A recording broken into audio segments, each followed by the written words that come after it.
നമസ്കാരം. മലയാളി വാർത്തയിലേക്ക് സ്വാഗതം. അമേരിക്കൻ പ്രസിഡന്റ് ഡൊണാൾഡ് ട്രംപിനെ തേടി വീണ്ടും കൊലയാളി എത്തിയിരിക്കുകയാണ്. ഇത്തവണ ട്രംപിൻ്റെ അടുത്തെങ്ങും എത്താൻ സീക്രട്ട് സർവീസ് ഈ കൊലയാളിയെ അനുവദിച്ചില്ല.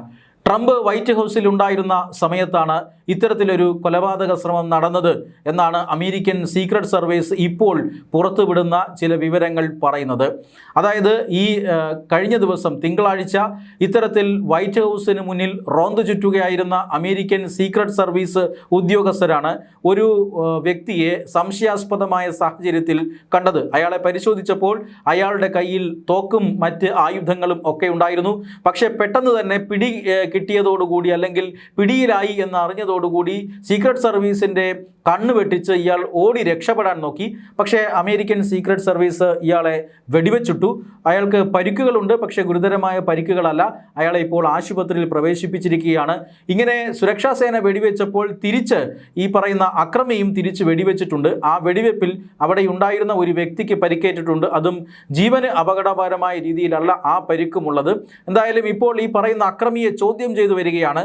ആ അക്രമിയെ ചോദ്യം ചെയ്തതിൽ നിന്ന് അമേരിക്കൻ പ്രസിഡന്റ് ഡൊണാൾഡ് ട്രംപ് തന്നെയാണ് ഇയാളുടെ ലക്ഷ്യം എന്ന് വ്യക്തമായിരിക്കുകയാണ്. ആ സമയത്ത് ഡൊണാൾഡ് ട്രംപ് വൈറ്റ് ഹൗസിൽ ഉണ്ടായിരുന്നു.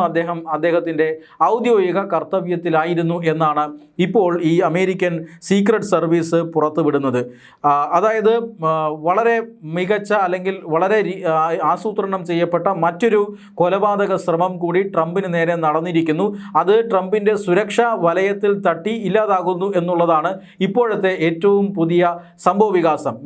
ഏപ്രിൽ മാസം 25-ന് ഈ കഴിഞ്ഞ ഏപ്രിൽ മാസം 25-നാണ് അത്തരത്തിൽ അമേരിക്കയെ ഞെട്ടിച്ച ഒരു വെടിവെപ്പ് ഉണ്ടായത്. ആ വെടിവെപ്പ് നടന്നത് വൈറ്റ് ഹൗസിലെ ഒരു ഡിന്നർ പരിപാടിക്കിടെയാണ്. വൈറ്റ് ഹൗസ് കറസ്പോണ്ടൻസിന് വേണ്ടി അമേരിക്കൻ പ്രസിഡന്റ് അല്ലെങ്കിൽ അമേരിക്കൻ ഭരണകൂടം ഒരുക്കിയ ഒരു ഡിന്നർ പാർട്ടിയിൽ അമേരിക്കൻ പ്രസിഡന്റും അദ്ദേഹത്തിൻ്റെ കുടുംബാംഗങ്ങളും ക്യാബിനറ്റ് അംഗങ്ങളും അടങ്ങുന്ന VVIPകളുടെ വൻ നിര തന്നെ പങ്കെടുത്തുകൊണ്ടിരിക്കുമ്പോഴാണ് അവിടേക്ക് ഒരു അക്രമി കടന്നു വരികയും വെടിവെക്കുകയും ചെയ്തത്. അയാളുടെ കയ്യിൽ തോക്കും മറ്റ് ആയുധങ്ങളും എല്ലാം ഉണ്ടായിരുന്നു. ട്രംപിൻ്റെ സുരക്ഷാ സംവിധാനങ്ങളെ എല്ലാം മറികടന്ന് അയാൾ ട്രംപിൻ്റെ ഏതാണ്ട് 45 മീറ്റർ അടുത്തുവരെ എത്തുകയും വെടിവെക്കുകയും ഒക്കെ ചെയ്തു. ഇയാളെ ഈ 45 മീറ്റർ വരെ എത്തിയപ്പോൾ ട്രംപിൻ്റെ സുരക്ഷാ ഉദ്യോഗസ്ഥർ തടഞ്ഞതോടുകൂടിയാണ് ഇയാൾ വെടിവെപ്പ് നടത്തിയത്. അതോടുകൂടി ഈ ട്രംപ് അടക്കമുള്ള എല്ലാ VVIPകളെയും സീക്രട്ട് സർവീസ് അവിടെ നിന്നും സുരക്ഷിത സ്ഥാനത്തേക്ക് മാറ്റിയിരുന്നു. ആളുകളെയെല്ലാം അവിടെ പങ്കെടുത്തിരുന്ന ആളുകളെയെല്ലാം മേശയ്ക്കടിയിൽ ഒളിപ്പിച്ചുകൊണ്ടാണ് ഇത്തരത്തിലുള്ള വെടിവെപ്പിൽ നിന്നും ആൾനാശം ഒഴിവാക്കിയത്. എന്തായാലും ഒരു സുരക്ഷാ ഉദ്യോഗസ്ഥൻ അന്ന് പരിക്കേറ്റിരുന്നു. അത് ഇറാനും അമേരിക്കയും തമ്മിൽ നടക്കുന്ന യുദ്ധത്തിൻ്റെ സാഹചര്യത്തിൽ കൂടിയാണ് ഇത്തരത്തിലൊരു വെടിവെപ്പ് നടന്നത് എന്ന് വ്യക്തമാണ്. മാത്രമല്ല അന്ന് ഈ കൊലയാളിയുടെ ഉദ്ദേശം ഡൊണാൾഡ് ട്രംപ് തന്നെ ആയിരുന്നു എന്ന് പിന്നീട് തെളിഞ്ഞു. ഒരു ഹോട്ടലിൽ വെച്ചിട്ടാണ് ഈ ഒരു പരിപാടി നടന്നത്. ആ ഹോട്ടലിൽ ഈ പറയുന്ന അക്രമി ഏതാണ്ട് 2 ദിവസം മുമ്പ് തന്നെ എത്തുകയും അതിനുള്ള തയ്യാറെടുപ്പുകൾ നടത്തുകയും ഒക്കെ ചെയ്തിരുന്നു. ഗുരുതരമായ സുരക്ഷാ വീഴ്ചയാണ് സംഭവിച്ചത് എന്ന് പിന്നീട് അമേരിക്കയുടെ സുരക്ഷാ ഏജൻസികൾ സമ്മതിക്കുകയും ചെയ്ത ഒരു കൊലപാതക ശ്രമമായിരുന്നു അത്. അതിന് തൊട്ടു പിന്നാലെയാണ്, ദിവസങ്ങൾക്ക് ശേഷമാണ് ഇപ്പോൾ വീണ്ടും കൊലയാളി അമേരിക്കൻ പ്രസിഡന്റ് ഡൊണാൾഡ് ട്രംപിൻ്റെ ഏതാണ്ട് സമീപത്തെത്തുന്നത് എന്നുള്ളതാണ് അമേരിക്കയെ ഞെട്ടിക്കുന്ന വിവരം. എന്തായാലും കൂടുതൽ ജാഗ്രത പുലർത്തുകയാണ് അമേരിക്കൻ സുരക്ഷാ സേന. പ്രസിഡന്റിനുള്ള സുരക്ഷ വർദ്ധിപ്പിച്ചിട്ടുണ്ട്. അത് ഈ യുദ്ധ സാഹചര്യത്തിൻ്റെ പശ്ചാത്തലത്തിൽ കൂടിയാണ്. അമേരിക്കയും ഇറാനും തമ്മിലുള്ള യുദ്ധം നടന്നു വരികയാണ്. ഇപ്പോൾ വെടിനിർത്തൽ നിലവിലുണ്ട് എങ്കിൽ കൂടി കനത്ത ആക്രമണമാണ് അമേരിക്കയും ഇസ്രായേലും ചേർന്ന് ഇറാനിൽ നടത്തിയത്. ആദ്യത്തെ ആക്രമണ ദിവസത്തിൽ തന്നെ ഇറാന്റെ പരമോന്നത നേതാവ് അയത്തുള്ള ഖമീനി കൊല്ലപ്പെട്ടിരുന്നു. അതുകൊണ്ട് തന്നെ ഇറാൻ സൈന്യത്തിൻ്റെയും ഇറാൻ ഇൻ്റലിജൻസ് വിഭാഗത്തിൻ്റെയും പകരം വീട്ടൽ ഉണ്ടാകും എന്നേറെക്കുറെ ഉറപ്പായിരുന്നു. അമേരിക്കൻ പ്രസിഡന്റിനെ വധിച്ചുകൊണ്ടായിരിക്കാം ഒരുപക്ഷെ അവർ അത് പകരം വീട്ടുന്നത്. അമേരിക്കൻ പ്രസിഡന്റിനെയോ ഇസ്രായേൽ പ്രധാനമന്ത്രിയെയോ ഒക്കെ വധിക്കാനുള്ള പദ്ധതി അവർക്കുണ്ടാകും.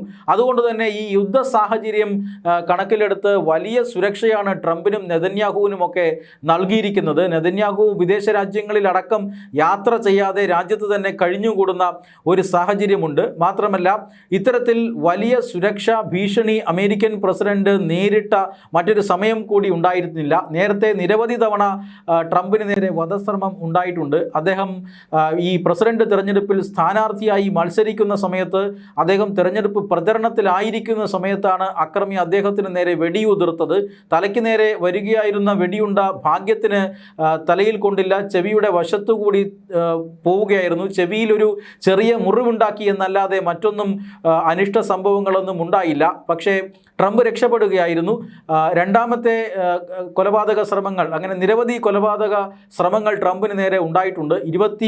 ഏപ്രിൽ 25 ഉണ്ടായ കൊലപാതക ശ്രമം ട്രംപിനെ ലക്ഷ്യം വെച്ച് തന്നെയായിരുന്നു. ആ ഒരു കൊലപാതക ശ്രമത്തിനെതിരെ ട്രംപ് പ്രതികരിച്ചത് ഇതൊരു സുഖമില്ലാത്ത മനുഷ്യൻ നടത്തിയ ചെറിയൊരു കാര്യമാണ് എന്നാണ്. ഇത്തരത്തിൽ വലിയ വലിയ കാര്യങ്ങൾ ചെയ്യുന്നവരെ ക്കെതിരെ വധശ്രമങ്ങളൊക്കെ ഉണ്ടാകുമെന്ന് കാര്യമാക്കുന്നില്ല എന്നൊക്കെയാണ് അന്ന് ട്രംപ് പറഞ്ഞത്. പക്ഷേ അമേരിക്കൻ സുരക്ഷാ ഏജൻസികൾ വിശദമായ ഒരു അന്വേഷണം തന്നെ അക്കാര്യത്തിൽ നടത്തി വരികയാണ്. അതായത് ഇറാനും അമേരിക്കയും തമ്മിലുള്ള യുദ്ധം നടക്കുന്ന സാഹചര്യത്തിൽ ഇറാൻ്റെ ഇൻ്റലിജൻസ് വിഭാഗത്തിനോ ഇറാൻ സൈന്യത്തിനോ ഈ ഒരു വധശ്രമത്തിൽ പങ്കുണ്ടോ എന്ന കാര്യമാണ് അന്വേഷിച്ചു കൊണ്ടിരിക്കുന്നത്.